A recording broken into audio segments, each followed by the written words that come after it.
Well, hey, everybody, it's over. The first of two Democratic debates. The one will be tomorrow night, or if you like tonight, if you're on the East Coast. But this was, depending on how you measured it, either tonight was the big night or tomorrow night's the big night, because tomorrow night features Joe Biden, Bernie Sanders, and Kamala Harris, the initial front runners.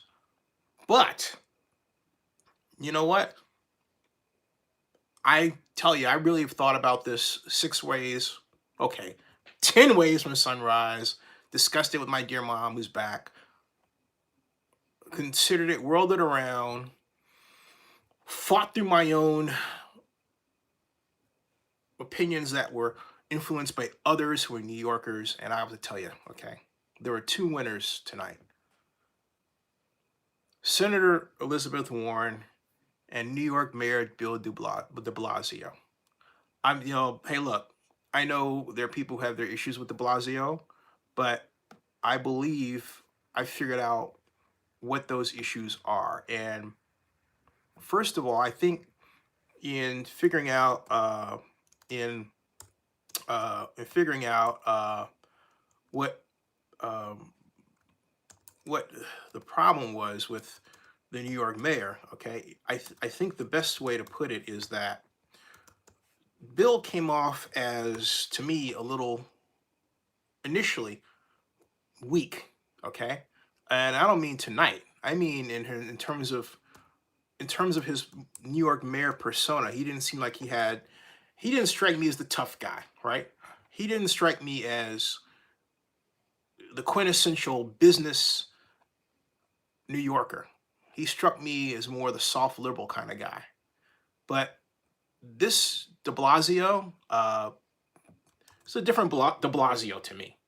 He was not, he was not your average Democrat's Bill de Blasio. And I think that's a great thing. I think he transformed himself mentally into the kind of de Blasio that could win against Donald Trump. Because who better to beat a New Yorker than another New Yorker? Now, you would say, with all that, why am I talking more about Elizabeth Warren, excuse me, about Mayor de Blasio than I am Elizabeth Warren? And that's a good question. I think because Senator Warren was a gimme, right? In other words, you look, Senator Warren, you could say, okay, I think Warren's the better one, and it almost seems pro forma to say that, expected, right? It's like, okay, yeah, we get that, but De Blasio, really? And then I heard, for example, uh, Donnie Deutsch just, I mean, he expressed some. Donnie Deutsch is a an ad exec, a legendary ad exec, who's in this instance most famous for being the ex-friend, as he put it, of Donald Trump. Okay, but uh, but I would say that I have to say that uh,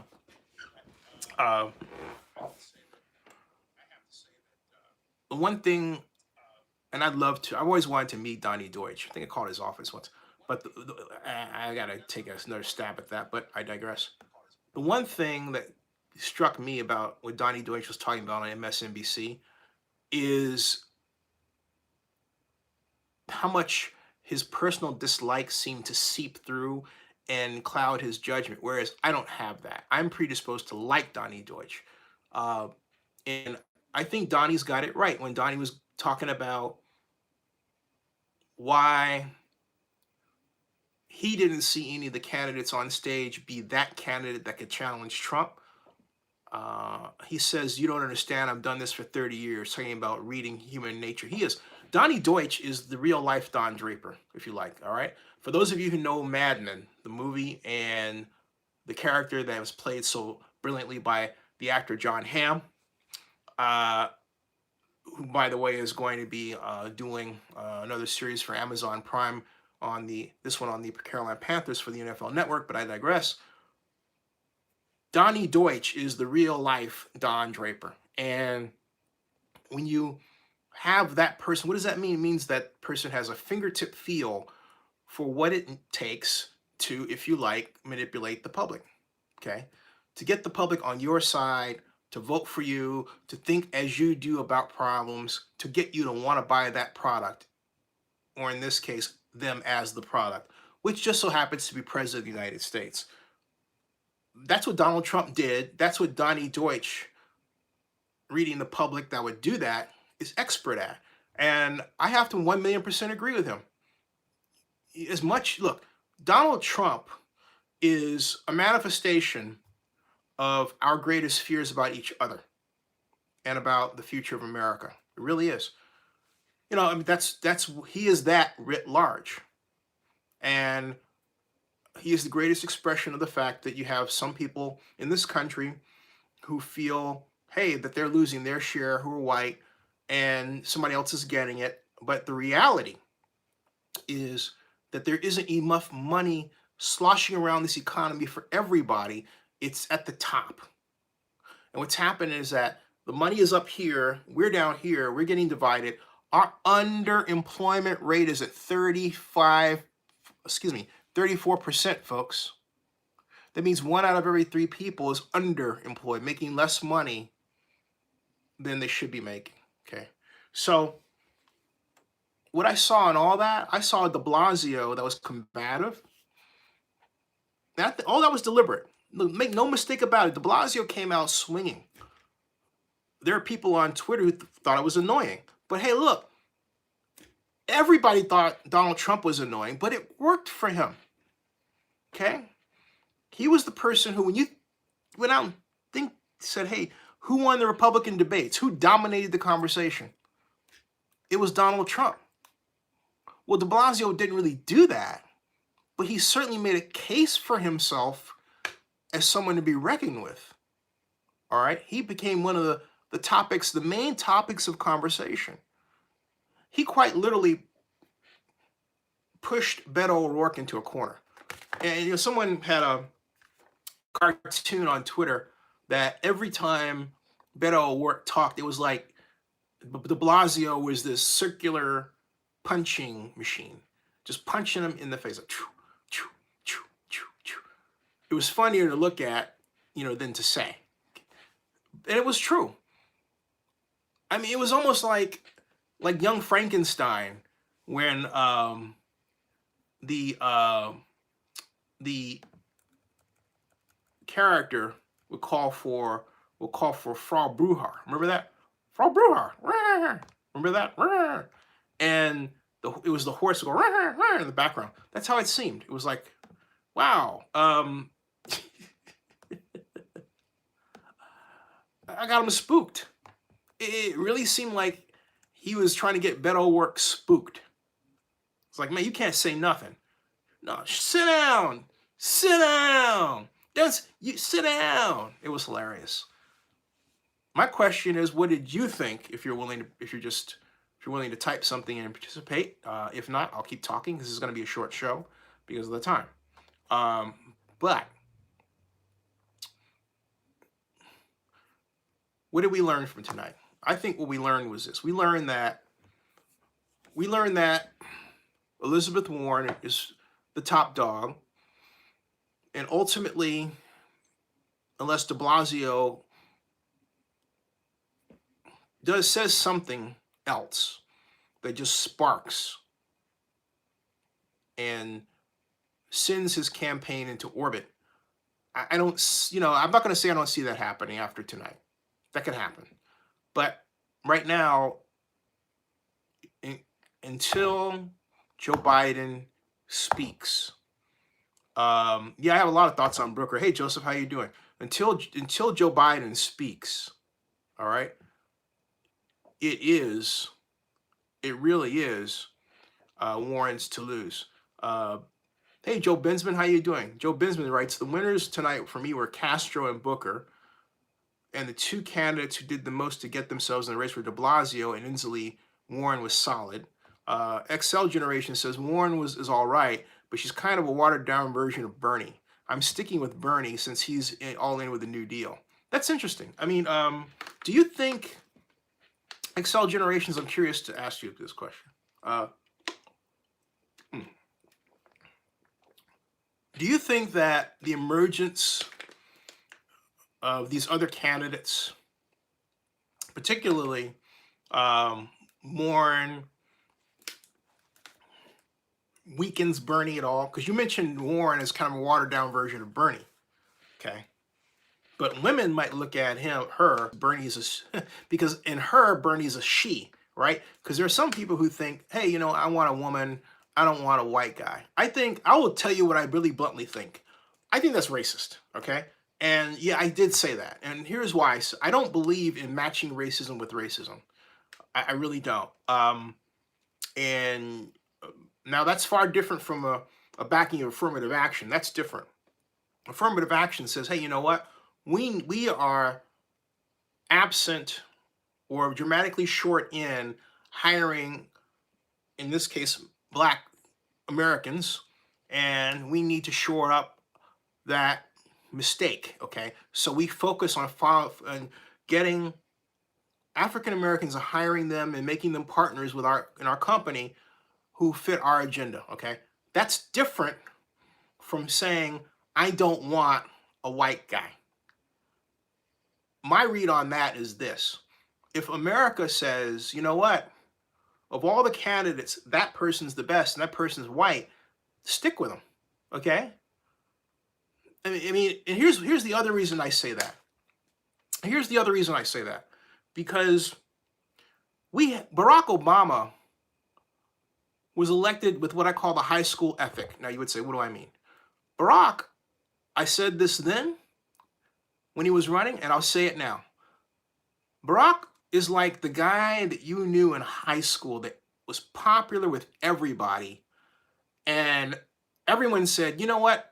He's going to be class president one day.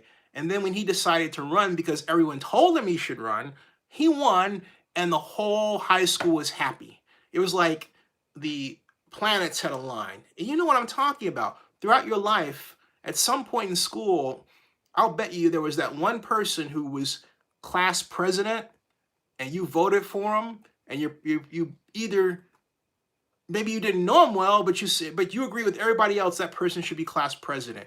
That was Obama. Okay?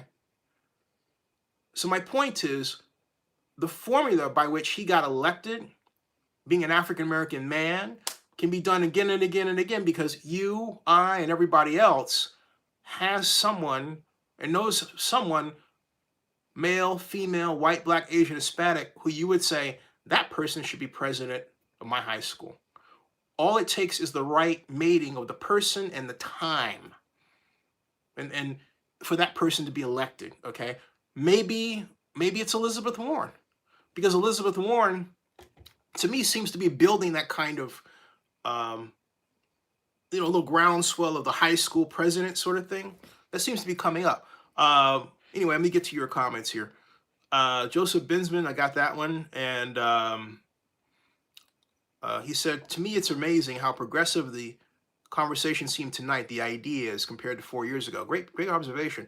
4 years ago, Bernie was the progressive guy. Tonight, most seem to the left on the issues. Very true. And you know what? I think that's a very prescient observation, Joseph, because I think it also points to something that a number of people have talked about, and that is the left move of the country. All right? Because there's this thought that, hey, you know what? If the Republicans get this wrong, they're not going to see the White House for a while. And I believe that's why there's been so much trickery and siding with the Russians and turning the other cheek, because you have people in power who don't want to lose their power, who are Republican. And they see the demographic handwriting on the wall, and it doesn't point in their favor unless they change. And the only change they can make is a change that's more toward the left, even for the Republican Party. So that's what's driving them. Let me get to the rest of your comments here. And so it is, yeah. John Akala. John says, if Trump is not reelected, I think it's going to be either Sanders or Biden as next president. Now, Joseph, you asked me to make a comment on Booker, and I will in a second. Joseph Amendura's remark, let's face it, this is a popularity contest, and we need somebody to cut Trump and go after him while keeping their poison, talking about the real issues America wants to hear. Did you mean poison or position? I'm curious. Excel Generations remarks, Bernie basically trying to pull the Dems back to FDR style, but a lot of them are trying to fight it, mainly the third way politicians. Okay, what I think about Cory Booker is Cory, to me, comes off as he's still that element of more ego than authenticity. And now I think that, I mean, I'm just being honest, okay? And it's hard for me, yeah. And I've always felt that about him. And I hate to say this, but this goes back to 2012. I always felt that he was trying to be Barack as opposed to be Cory. And now I think he's settled into being Cory, but it's not clicking with people. And I really have to go back to, I hate to say it, I have to go back to how I was treated personally, and where you didn't see this, where I'm trying to interview the man, and he's paying attention to everybody but me, and I'm, this close to him, and I've got my press badge on. So he lets the NBC guy talk to him. He stops for the attractive Univision woman, reporter, um, and speaks Spanish to her, right? But I asked him the same question that I asked former Representative Tulsi Gabbard about whether or not he favored impeachment. All he had to do was take 20 seconds to answer it. Why do I say 20 seconds? Because that's roughly the amount of time she took. I got my bite. That's it. Boom. That's all I asked for. That's all I wanted. But in his case, I didn't get it. Okay. But the way he insisted on ignoring me on camera was ludicrous. And to this point in time, I'm wondering what's in this man's head, and that is what causes me to question his authenticity, because I know where that comes from. Where it comes from is where you think there's that person. This is like, I call this the high school thing, the junior high school thing. There's always that person in high school or junior high school that other people don't make popular, and they think that person's a nerd, or they should be avoided or made fun of, right? And I've been in that position, so maybe what he did ignited my insecurities, and I'll take the maybe out of my sentence and say that it did. It ignited my insecurities, because that's how I was treated, not so much in junior high school and high school in California, no, because I had and have great friends from there, one that died last year, Lars. But in Chicago, it was a different story. I was picked on, and I was made fun of. It was called Poindexter, okay? All the stuff, that box, I felt like he was treating me that way, ignoring me. You're trying to talk to the pretty girl, and the pretty girl is ignoring you because the pretty girl wants to pay more attention to the athlete or the guy that she thinks has the car and all that stuff, right? And hey, how you doing? And my point is that uh, um, the way he treated me, because human beings are only so complicated, all right? They're only so complicated. And I know, unless he knows who I am, and I have no clue that he knows who I am. I've never met the man before. Maybe he's seen my videos, I don't know. But if I just type here, Cory Booker, Zennie 62, other than that, what else am I going to find? Let me see, Cory Booker.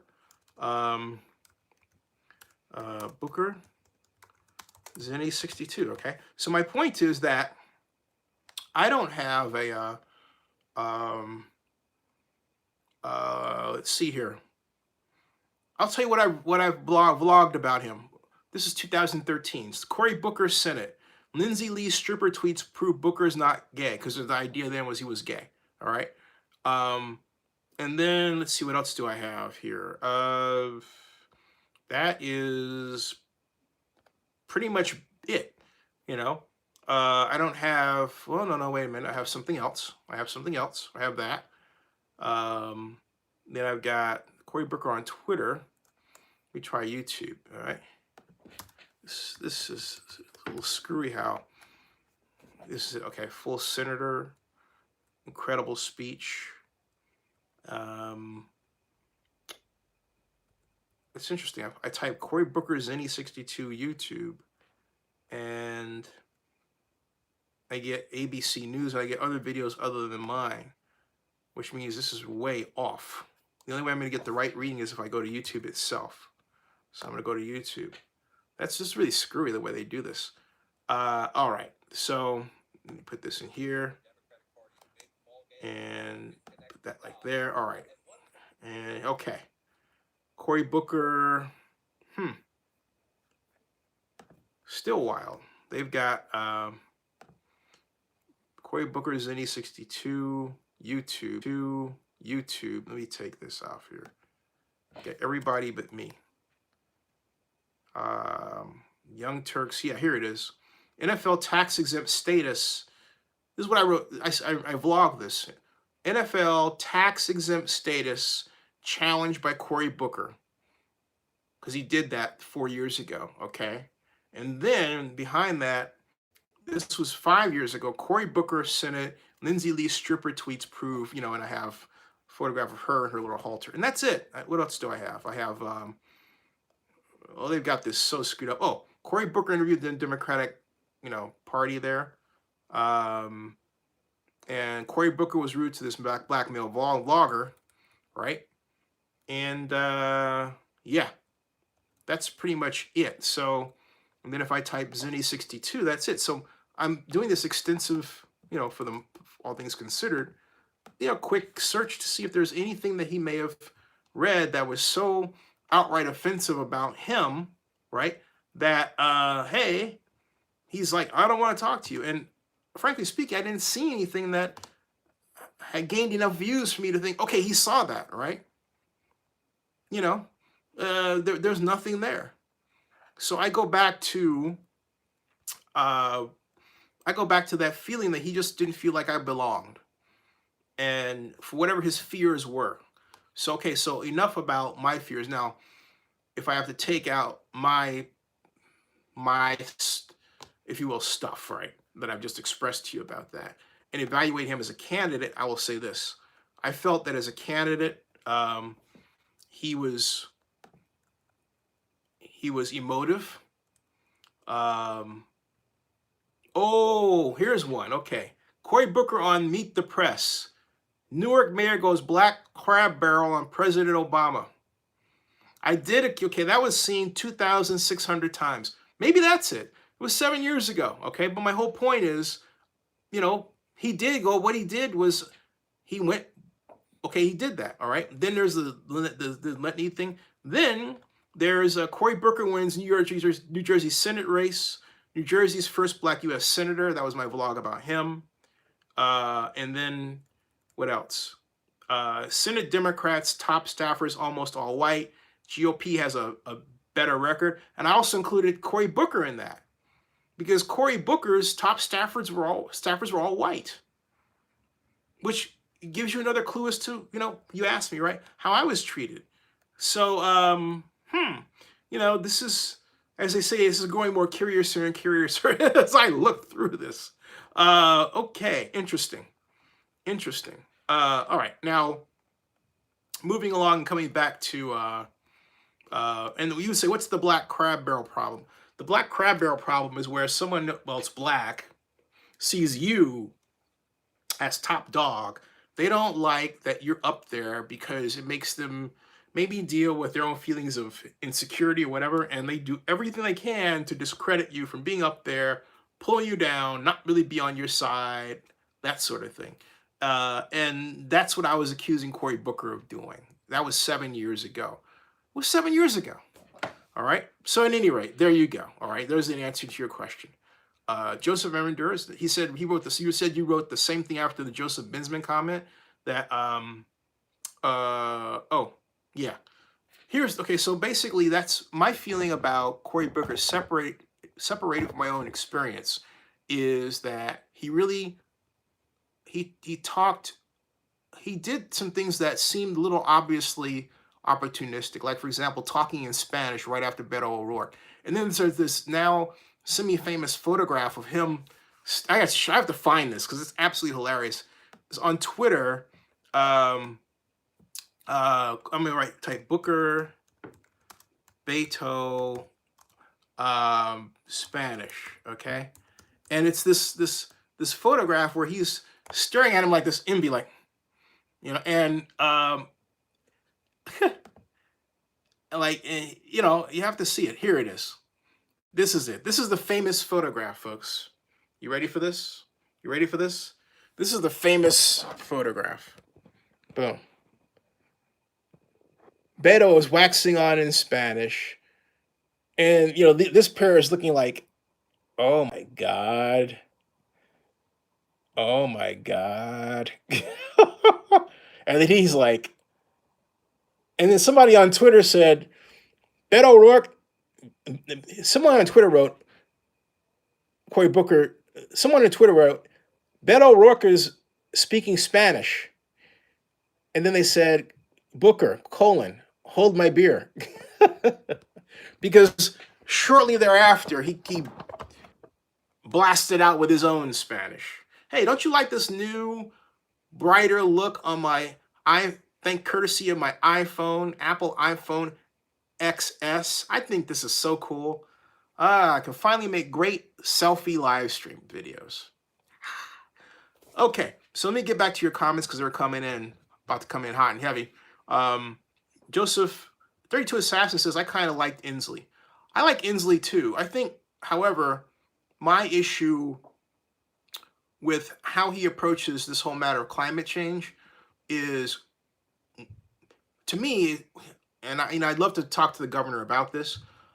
I think we collectively have forgotten how to do economic development, because the current wave is you just throw everybody out of the old jobs and put them in these new ones. Well, what about retraining? What about improving the technology of the old jobs, mining and everything else, so that they're safer, cleaner jobs, and then forming, a transition? And then what about dealing with the simple fact that, look, those renewable energy jobs are not anywhere close to where they would be ready, like, bam, that, to replace fossil fuels. Fossil fuels and coal and iron ore are responsible for so much. Look, even if we stopped producing or using fossil fuels, right, there would still be a demand for coal to use it to make steel with iron ore. All right, so it's not a silly discussion, but to me, and I've said this before and I'll say it again, the real conversation is this: are we at a point where we have just too many people on this planet? You know what happens? You get a lot of people in a room, it gets hot. Joseph Bensman says, Amanduras says, if he were smart, Booker would talk to everybody and every YouTuber that gives him a platform. When I was a teenager in 1992, Bill Clinton came to my little city, and that got covered Southern California talking. That's a great idea. I think so. At any rate,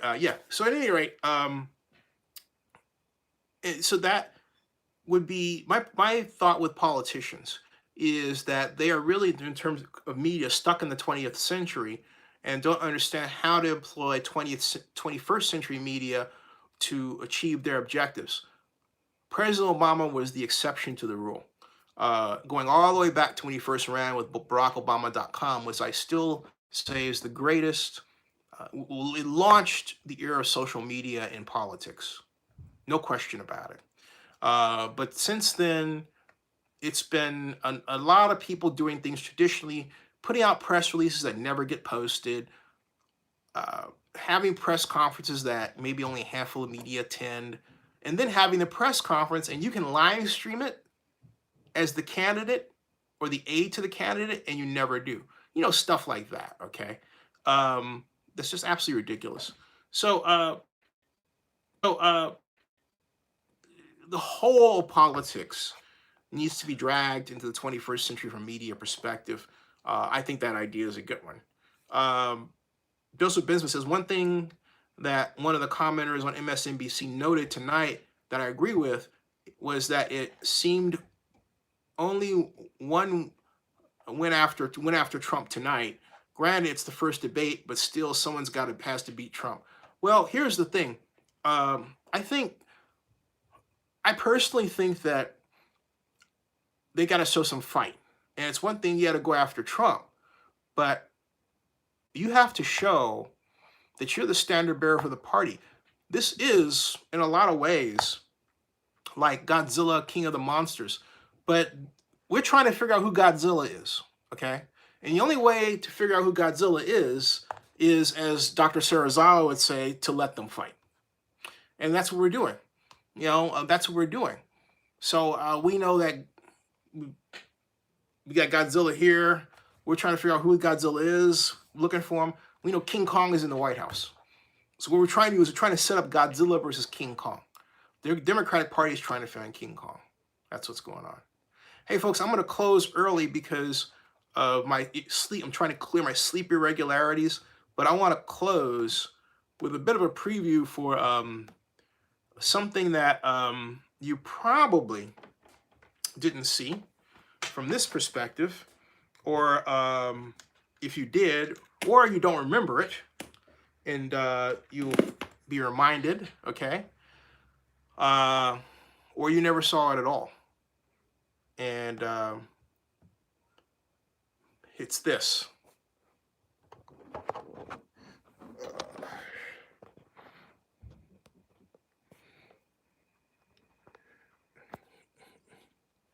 And I'll enlarge it. Okay. What's the plan for the Raiders the next couple of seasons, if not 3 seasons? I assume they're going to play in Oakland, and are there concerns the league has about that team that's going to leave? Well, Sam, they do have an option. As you know, they just entered into last year for 2 more years. Each individual years, they have an option. 19, they do not have a confirmed site. That is something that they're exploring. They mentioned that to the ownership today. It was part of their consideration.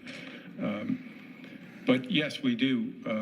This is an important step for us. It's an important step in trying to get stability for the Raiders long term. They obviously are going to need a few years to get the stadium built, but in the meantime, we intend to play in Oakland. Go ahead with Zennie. Zennie, 62 million is on or not, but I'll say, first of all, a heartfelt congratulations, Mr. Davis. Heartfelt. Second, at what point did this turn? What could Oakland have done to make the outcome different? Zennie, the points that we always put back to Oakland were we need certainty on a viable plan that will work for the community and the team long term. It had to be actionable. We understand that contingencies sometimes occur, but major contingencies that put the entire project into doubt are just unreasonable in a case like this. And what we've tried to do is work very hard over the last several years to address those issues, to come up with that kind of a plan that we could invest well over $1 billion in to get a stadium built there, which, if all of the issues are well aware, we have all the facts on the table and we can develop a plan, it can get done. It has gotten done. We've done it in Los Angeles effectively with private money. So these are all efforts that we tried to get solutions to those.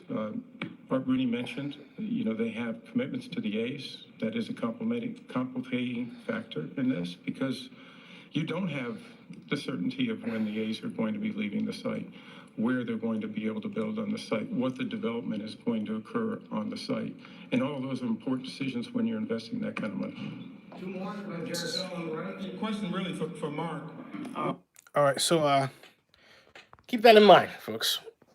That A's issue loomed at the time, big, and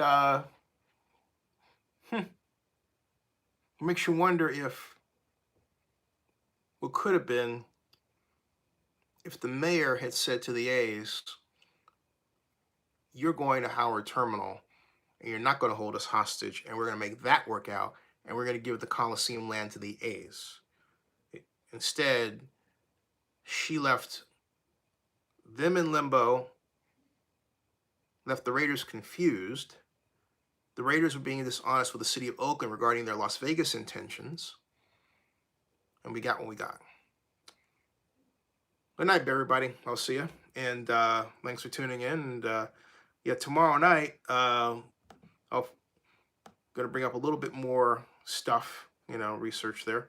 But we are going to talk about the second debate. I may very well be at another venue though, interviewing people after that debate. So we'll work it out. But I will see you tomorrow night. Subscribe to Zennie 62 if you haven't done so. All right, take care. See ya.